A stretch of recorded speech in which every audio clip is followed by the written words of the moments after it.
प्राचीन भारत में सोमपुर नामक एक गांव था, जहां हर साल हिमालय की छांव में एक चांदनी भरा जादुई बाजार उभरता था।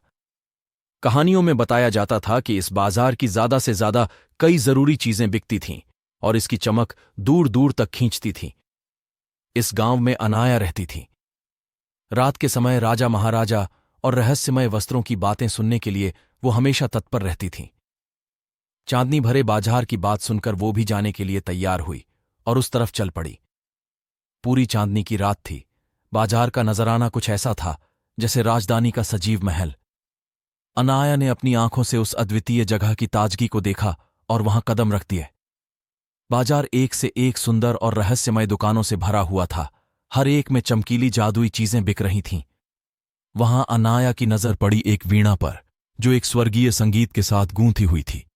इसकी विशेष छवि यह दिखाने का दावा कर रही थी कि यह रोगों का इलाज कर सकती है और परेशान मनों को शांति दे सकती है।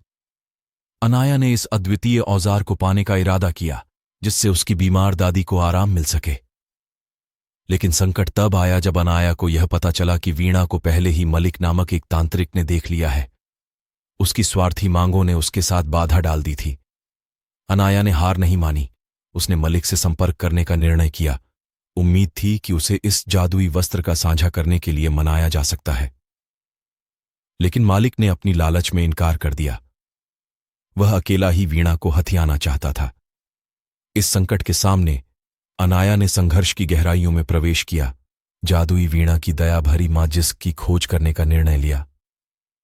जादुई वीणा, जो तनाव को समझ गई थी, ने उसकी विशेषता को पहचानने के लिए कई परीक्षणों का आयोजन किया। पहली परीक्षा में अनाया और मलिक को कुछ भटकी आत्माओं को अंतिम शांति की तलाश करने में मदद करने का कार्य दिया गया।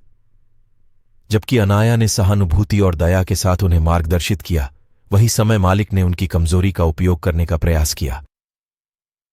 वीणा ने अनाया के दयालु कृष्ण से सहमति प्रदान करते हुए मिली। दूसरी परीक्षा का समय आया।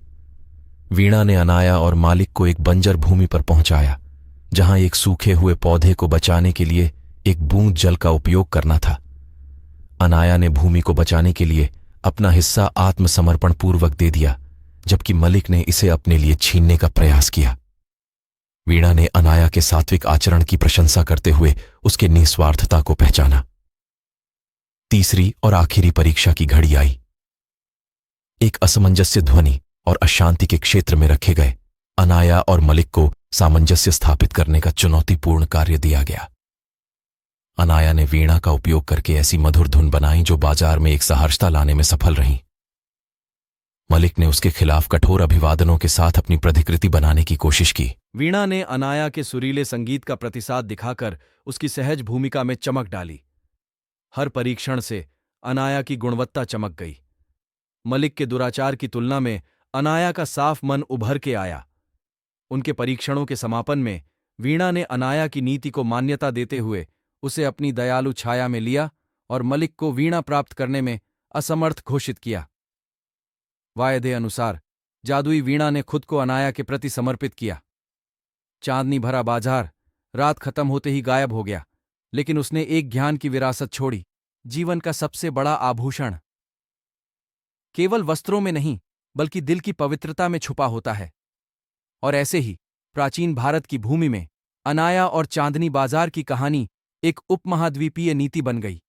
एक सिखावा कि वास्तविक जादू केवल वस्त्रों में नहीं, बल्कि दिल के पवित्र होने में है, जो सामान्य जीवन की सीमाओं को पार करके शांति और आराम का आदान प्रदान कर सकता है।